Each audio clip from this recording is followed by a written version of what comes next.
إن الله يأتي بالشمس من المشرق فأتي بها من المغرب فبهت الذي كفر الله لا يهدي القوم الظالمين. یہ حضرت ابراہیم کا نمرود سے جو مباحثہ ہوا، مناظرہ ہوا، اس کا بیان ہے. وہ آتش کدے میں ڈالنے کا واقعہ پیش آ چکا تھا. نمرود نے اپنی پوری قوت کا مظاہرہ کر دیا تھا حضرت ابراہیم کے خلاف، اور پھر اللہ نے ان کی حفاظت فرمائی تھی. تو ایک طرح سے ڈرا سہما بھی رہتا تھا، مگر اب یہ ہے کہ غرور و نخوت چاہیے تھا تو سر میں تھا ہی. تو کافی بڑا بادشاہ تھا اور دور دور سے لوگ اس کے پاس آتے تھے داد و دہیش لینے کے لیے. پہلے ساری کا زمانہ آتا تو لوگ غلہ لینے کے لیے اس کے پاس جایا کرتے. ایک بار ایسے پہلے ساری کا زمانہ ہوا اور لوگ آ جا رہے تھے اس کے پاس، بھیڑ تھی. حضرت ابراہیم بھی وہاں پہنچے اسی مقصد سے. تو اس نے، جب بھی مغرور آدمی بھیڑ میں ہوتا ہے تو اس کا غرور اور نقطۂ عروج پہ ہوتا ہے. وہ اپنی بالادستی اور لوگوں کے سامنے دکھانے کے لیے ہر کنڈے اپناتا ہے. تو اس نے کہا کہ تمہارا رب کون ہے؟ میرا رب وہی ہے، مارتا اور دلاتا ہے. کہا وہ یہ کام تو میں بھی کرتا ہوں. تو کہنے کا مطلب میں تمہارا رب ہوں. حضرت ابراہیم نے سمجھ لیا کہ یہ نہایت گھامڑا کچھ سمجھتا ہے. میں جو کہہ رہا ہوں کہ میرا رب وہ ہے کہ یحیی و یمیت. تو احیا سے مراد کیا ہے؟ جسم میں روح ڈالنا. اور اماتہ سے مراد کیا ہے؟ جسم میں جو روح ہے اس کو نکال لینا. یہ اس کا کام ہے. اور یہ کیا سمجھ رہا ہے؟ یہ سمجھ رہا ہے کہ کسی کو جس کے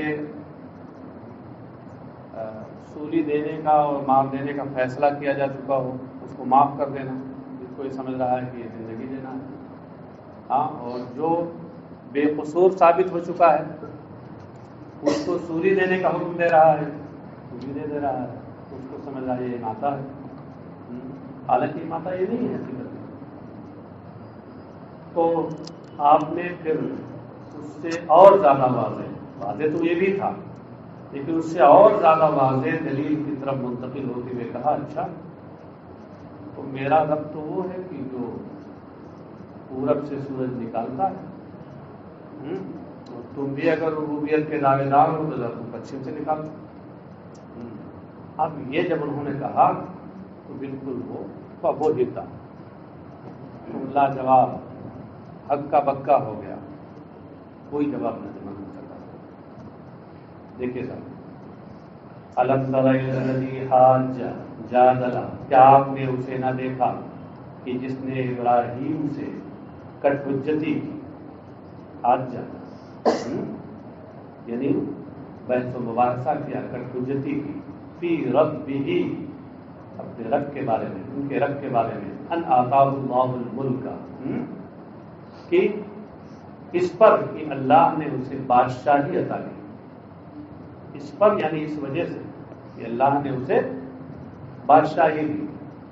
مطلب اے حمدہ بطرہ بنعمت اللہ علی ذلک البطر، یعنی اللہ کی نعمت پر اس کی غرور نے اسے اس غرور اور سرکشی پر آمادہ کی. بطر کا معنی ہوتا ہے اترانا کسی چیز پر، غرور کرنا. اللہ کی نعمت پر، بھائی بادشاہی اللہ کی نعمت ہے، اللہ کی نعمت پر اس کے اترانے نے، غرور کرنے نے، اس غرور پر یا اس سرکشی پر اس کو آمادہ کیا. یہ کون ہے؟ وہ ہوا نمرود.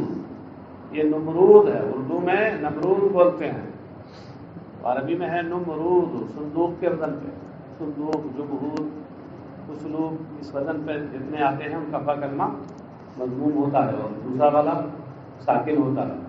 مگر اردو میں جو بولتے ہیں وہی بولیے گا.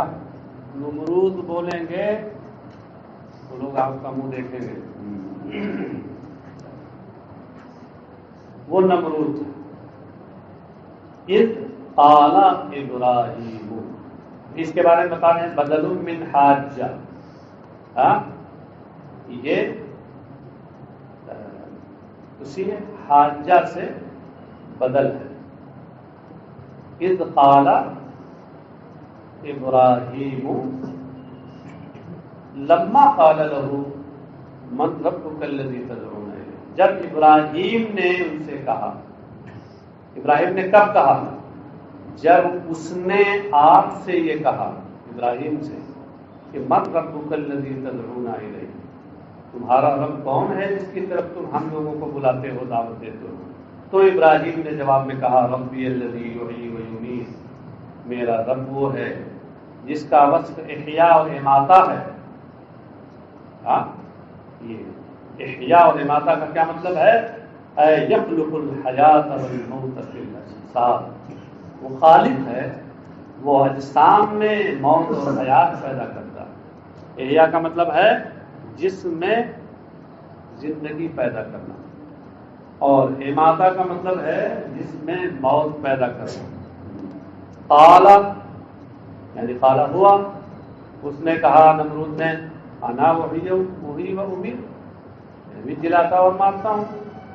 جلانے سے مراد اس کی تھی کہ میں قتل کر دیتا ہوں، اور مارنے سے اس کی مراد کیا تھی کہ جس کے قتل کا فیصلہ ہو چکا ہوتا اس کو میں معاف کر دیتا ہوں. بالقتل والعفو، یہ لفظ و نشر مرتب کے طریقے پہ تفسیر ہے. اب یہاں با چاہے باہر تصویر لے لیں اور چاہے با باہر سببیہ. ودعا برجلین، دعا الف کے ساتھ ہونا چاہیے مگر کاتب صاحب کسی بورڈ میں تھے یا کے ساتھ لکھ دیا. الف کے ساتھ ہونا چاہیے تھا اس کا املا. اس نے دو آدمیوں کو بلایا، فقتل احدہما وترک الاخر، ان میں سے ایک کو قتل کرا دیا اور دوسرے کو چھوڑ دیا. کہنے کا مطلب، اس کے کہنے کا مطلب یہ تھا کہ دیکھو میں نے بھی اس کو جلایا، اس کو مار دیا. فلما رآہ غبیا، تو جب حضرت ابراہیم نے اس کو دیکھا کہ پرلے درجے کا بے وقوف ہے، جس کا ترجمہ ہم نے ابھی گھامڑ کیا تھا، اردو میں تو بولتے نہیں ہیں، حد درجہ بے وقوف. قال ابراہیم منتقلا الی حجۃ اوضح منها، تو حضرت ابراہیم نے کہا، تو حضرت ابراہیم نے اس سے زیادہ واضح دلیل کی طرف منتقل ہوتے ہوئے کہا فإن اللہ یاتی بالشمس. یہ منتقلا الی حجۃ اوضح جو بڑھایا ہے یہاں، یہ ایک شبہے کا جواب ہے. شبہہ یہ ہے کہ نبی جو بھی دلیل لاتا ہے وہ واضح ہی ہوتی ہے، اور جب اس کے مقابل میں نبی نے یہ دلیل پیش کی تو حضرت ابراہیم نے پھر اس کے بعد دوسری دلیل پیش کر دی. اس کا مطلب یہ ہوا کہ وہ واضح نہیں تھی. تو یہ دبے لفظوں میں جواب دے رہے ہیں منتقلا الی حجۃ اوضح منہ. اوضح سے یہ اشارہ کیا کہ واضح وہ بھی تھی مگر یہ زیادہ واضح ہے، اس لیے کوئی اعتراض نہیں. تو اس سے زیادہ واضح دلیل کی طرف منتقل ہوتے ہوئے حضرت ابراہیم نے فرمایا فإن اللہ یأتی بالشمس من المشرق فأتی بها أنت من المغرب فبہت الذی کفر تحیر ودہش. کہا یقیناً اللہ پورب سے سورج نکالتا ہے تو تو اسے پچھم سے نکال دے، پچھم سے لے آ. فبہت تحیر ودہش، تو مبہوت ہو گیا. مبہوت ہو گیا کا مطلب ہکا بکا رہ گیا، حیران و ششدر رہ گیا. تحیر ودہش، حیران و ششدر رہ گیا. الذی کفر، یہاں یہ الذی کفر جو کہا رہا کہ صرف فبہتا کہتے ہیں تو بھی ضمیر ادھر لوٹ جاتی ہے. اور عربی زبان کا قاعدہ یہی ہے کہ جب کسی شے کا ذکر ایک بار اس میں ظاہر کے طور پہ ہو تو دوبارہ ذکر سہبارہ ذکر جب بھی ہوگا تو ضمیر سے ہوگا. ضمیر کی وضع ہوئی یہ اختصار کے اسی موقع پہ. لیکن کبھی کبھی ایسا ہوتا ہے کہ اضمار سے اظہار کی طرف آیا جاتا ہے. یعنی کلام کو مقتضائے ظاہر سے پھیر کر دوسری طرف لایا جاتا ہے کسی نقطے کے پیش نظر. مقتضائے ظاہر سے کلام کو پھیرا جاتا ہے. علم معنی میں پڑھا ہوگا. اور مقتضائے ظاہر سے جو کلام کو پھیرا جاتا ہے اس کی بہت سی صورتیں ہیں. ان صورتوں میں سے ایک تو یہ ہے، ایک صورت یہی ہے الاظہار فی مقام الاضمار. یعنی ضمیر کا موقع ہو، ضمیر کی جگہ ہو اور وہاں اس میں ظاہر لے آیا جائے. یہاں نقطہ کیا ہے؟ اس کے وصف کفر کو ظاہر کرنا. یہ نمرود جو اس طرح کی باتیں کر رہا تھا تو یہ وصف کفر کے ساتھ متصل تھا. کافر کو اگر فبہتا کہہ دیتے تو یہ وصف وہاں آیا نہ ہوتا. واللہ لا یہدی القوم الظالمین بالکفر الی محجۃ الاحتجاج. اور اللہ تبارک و تعالی کفر کے ذریعے ظلم کرنے والوں کو استدلال کے صحیح طریقے کی ہدایت نہیں دیتا. تو سمجھ میں آیا؟ بالکفر جو نکالا اس سے یہ بتایا کہ ظالمین میں جو ظلم ہے، ظلم سے مراد کفر ہے. باب آئے تصویر. اور الی محجۃ الاحتجاج یہ نکال کر لا یہدی کا متعلق اور ضرب یہاں ظاہر کیا. اللہ ہدایت نہیں دیتا ظالموں کو، کافروں کو. کس کی ہدایت نہیں دیتا؟ الی محجۃ الاحتجاج. استدلال کا جو صحیح راستہ اور طریقہ ہے اس کی ہدایت نہیں دیتا. محجہ کہتے ہیں واضح اور صحیح راستے. أَوَرَأَيْتَ الَّذِي مَرَّ عَلَىٰ قَرْيَةٍ وَهِيَ خَاوِيَةٌ عَلَىٰ عُرُوشِهَا قَالَ أَنَّىٰ يُحْيِي هَٰذِهِ اللَّهُ بَعْدَ مَوْتِهَا فَأَمَاتَهُ اللَّهُ مِائَةَ عَامٍ. اچھا اس میں رائتہ ہم نے پڑھ دیا، وہ تفسیر ہے.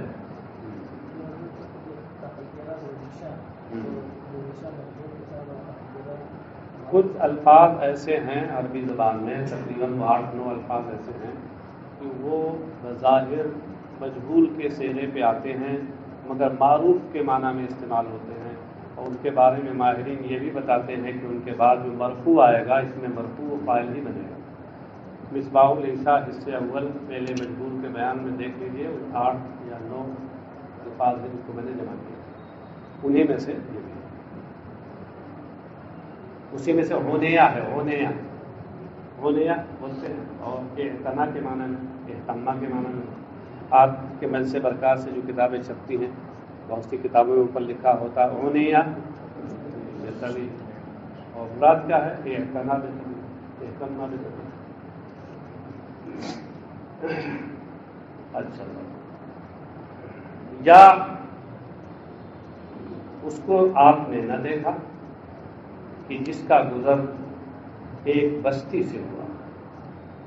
کلذی میں جو کاف ہے یہ زائد ہے، اور کلذی سے پہلے رایتہ نکال کر کے یہ بتایا کہ اس کا عطف اسی پہلے والے پہ ہے. کہاں گیا وہ؟ الم ترا.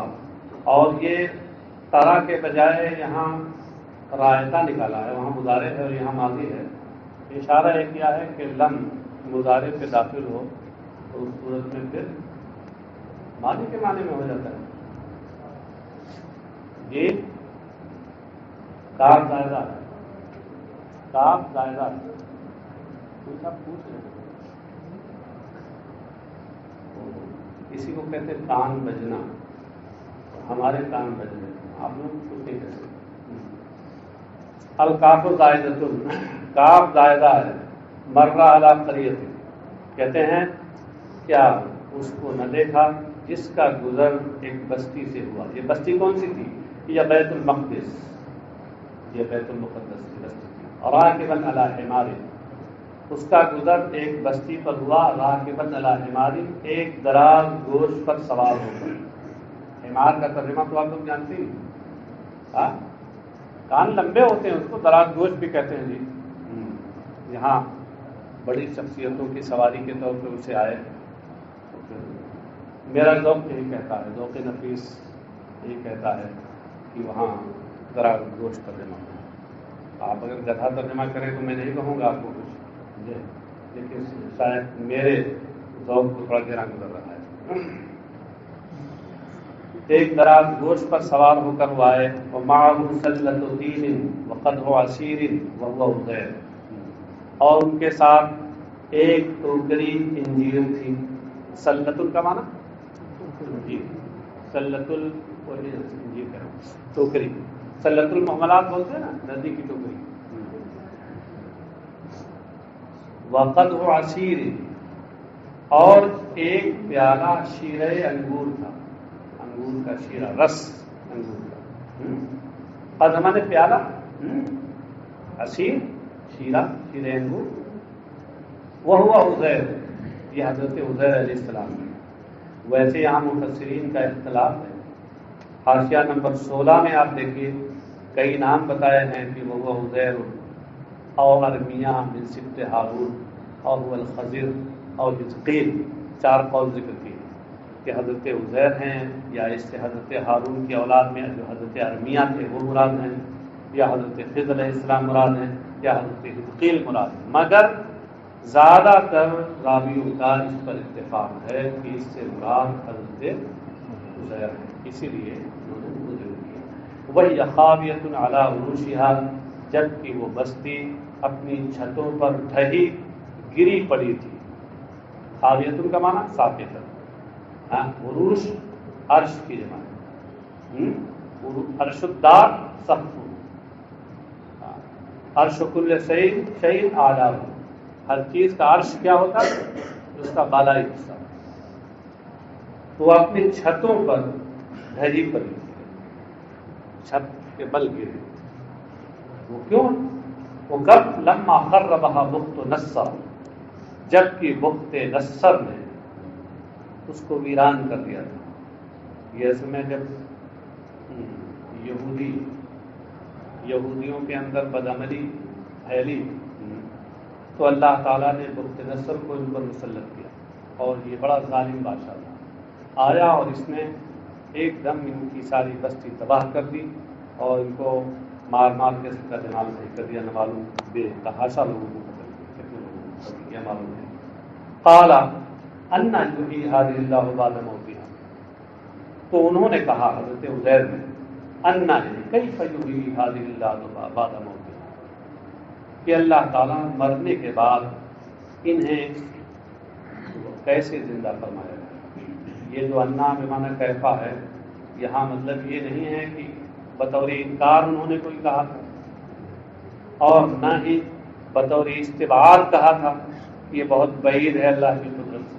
یہ سوال نہ بطور انکار تھا نہ بطور استبعاد تھا، بس کہ استعظام لقدرت اللہ تعالی، اللہ تعالیٰ کی قدرت کو وہ عظیم سمجھتے ہوئے کہ بتائیے یہ ایک دم جو تباہ ہو چکے ہیں، اللہ انہیں بھی زندہ فرمائے گا، کیسی عظیم قدرت والا ہے۔ اس کی قدرت کی عظمت کو اور کمال قدرت کو کا اظہار کرتے ہوئے انہوں نے بات کہی۔ فَأَمَاتَهُ اللَّهُ، ایک نبی سے ظاہر سی بات ہے، پہلی والی دونوں صورتیں ہو بھائی، ایک نبی کہہ نہیں سکتا، انکار تو کر ہی نہیں سکتا، استبعاد بھی نہیں اس کے یہاں۔ فَأَمَاتَهُ اللَّهُ مِئَةَ عَامٍ، تو اللہ نے 100 سال تک انہیں موت کی حالت میں رکھا۔ اماتہ کی تو اماتتن کا معنی کیا ہوتا ہے؟ لغوی معنی موت دینا۔ موت تو ایک آن کے لیے ہوتی ہے، ہاں، تو 100 سال کا کیا مطلب ہے؟ مفسر کہتے ہیں وَعَلْ بَصَرُ مِئَةَ عَامٍ، مطلب یہ ہے کہ موت کی حالت میں انہیں 100 سال تک باقی رکھا، اسی مردہ والی حالت میں۔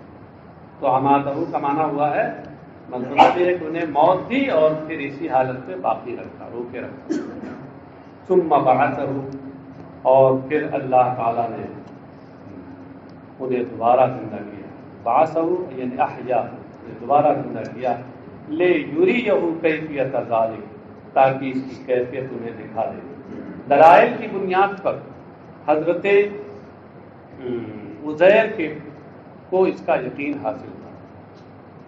دلائل اگر قوی ہوں تو اس سے مدعا کا یقین حاصل ہو جاتا ہے، لیکن مشاہدے سے عین الیقین حاصل ہوتا ہے۔ یقین تو تھا انہیں اللہ کی اس قدرت پر، لیکن وہ عین الیقین چاہتے تھے، اللہ نے عین الیقین کی صورت فراہم کر دی۔ قال تعالی له کم لبثت مکثت هنا قال لبثت یوما وبعض یوم، اللہ تعالیٰ نے کا ان سے ارشاد ہوا کہ تم کتنی مدت تک یہاں رکے ٹھہرے؟ قال تو حضرت عزیر نے عرض کیا لبثت یوما وبعض یوم، ایک دن یا ایک دن سے بھی کم۔ یہ کیوں انہوں نے کہا تھا؟ لأنه نام اول النهار فقبض ومحيي عند الغروب فظن انه يوم النوم، یہ اس لیے کہا تھا کہ دن کے ابتدائی حصے میں حضرت عزیر سوئے اور پھر اسی میں روح قبض کر لی گئی، موت طاری ہو گئی، اور پھر اس کے بعد سورج غروب ہونے کے وقت انہیں زندہ کیا گیا۔ تو انہوں نے کیا سوچا کہ دن کے ابتدائی حصے میں سویا تھا اور سورج ابھی غروب ہو رہا ہے، تو زیادہ سے زیادہ ایک دن یا ایک دن سے بھی کم میں یہاں رہا۔ فظن انہ یوم النوم، تو ان کا گمان یہ ہوا کہ وہی نیند والا سونے والا دن ہے، جبکہ ہو کیا گیا تھا؟ 100 سال پورے گزر گئے۔ قال بل لبثت 100 عام فانظر الى طعامك وشرابك لم يتسنى، تو اللہ کا ارشاد ہوا بلکہ تم 100 سال تک اسی حالت میں ٹھہرے رہے، تو تم اپنے کھانے یعنی انجیر کی طرف دیکھو، وشرابک اور اپنے مشروب یعنی شیر انگور کو دیکھو۔ ارے وہ ایک ٹوکری انجیر اور ایک پیالہ شیر انگور لے کے آئے تھے نا، یہاں سفر میں نکلے تھے، یہاں آئے تھے، یہاں طعامکا اور شرابکا ان دونوں میں جو اضافہ اضاف کرایا ہے خارجی کو، اس سے مخصوص فرض مراد ہے، اسی کی طرف اشارہ کیا مفسر نے۔ لم یتسنہ اے لم یتغیر مع طول الزمان، کہتے ہیں دیکھو ذرا کہ زمانے دراز کے باوجود، زمانے کے دراز ہونے کے باوجود ان میں کوئی تغیر نہیں آیا، وہ انجیر اسی طرح صحیح ہے اور وہ شیر انگور تو بہت جلدی خراب ہو جاتا ہے، وہ بھی صحیح ہے۔ والہاؤ، یہ لم یتسنہ میں جو ہا ہے اس کے بارے میں یہاں 2 قول ذکر کر رہے ہیں، 2 کیا بلکہ 3 قراتیں ذکر کر رہے ہیں، کہتے ہیں والہاؤ قیل اصل من سانہ، یہ ہا اصلی ہے اور سانحتوں سے ہے، سانحہ یسانہ جس میں سین نون ہے مادہ ہے، تو لم یتسنہ بمعنی یہ لم یتفاعل، لم یتقدم کے وزن پر، تو ہا یہ لام کلمہ ہے نا۔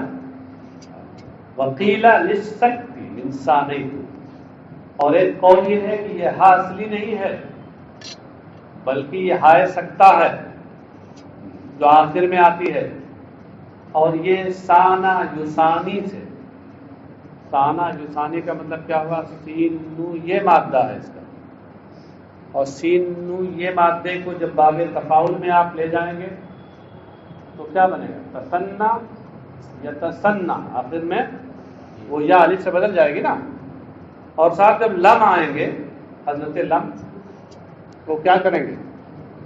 الف کو گرا دیں گے اور ہائے سکتا لگا دیا آخر میں، تو لم یتسنہ ہو گیا نا۔ وفی قراءۃ بحذفها، کہتے ہیں اور ایک قراءت میں ہا کے حذف کے ساتھ بھی ہے، امام حمزہ اور امام کسائی کی قراءت میں ہا کے حذف کے ساتھ ہے، یعنی لم یتسنہ۔ وانظر الی حمارک، اور آپ اپنے دراز گوش کو دیکھیے، اپنی سواری کو دیکھیے، کیف ہوا کہ وہ کس حالت میں ہے، کہتے ہیں فراہ میتا وعظامہ بید تلوح، تو آپ نے دیکھا کہ وہ مر چکا، مرا ہوا ہے، اور اس کی ہڈیاں سفید سفید ہو کے چمک رہی ہیں، یعنی اس کا مطلب بہت دن مرے ہوئے ہو۔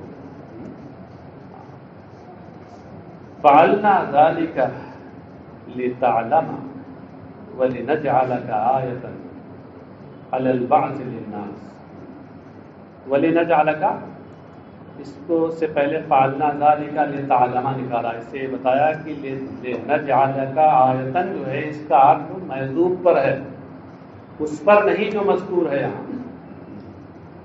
ہم نے یہ کام اس لیے کیا تاکہ تمہیں علم ہو. کون سا علم؟ یقین. کون سا یقین؟ وہی عین الیقین، اس کو ہم نے بتایا. وَلِنَجْعَلَكَ آیَةً عَلَى الْبَعْثِ لِلنَّاسِ، تاکہ لوگوں کے لیے مرنے کے بعد دوبارہ زندہ کرنے پر یہ نشانی اور دلیل بنا دیں ہم اسے. وَانظُرْ إِلَى الْعِظَامِ كَيْفَ نُنشِرُهَا كَيْفَ نُنشِرُهَا. یہاں کئی قراتیں ہیں، اور امام سیوطی نے جس کو اصل بنایا ہے وہ را کے ساتھ ہے.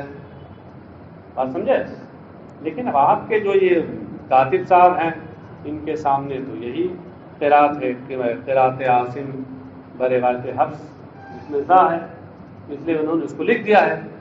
لیکن امام سیوطی نے جو قرات یہاں اصل بنائی ہے، جس پر تفسیر کی ہے، وہ را کے ساتھ ہے.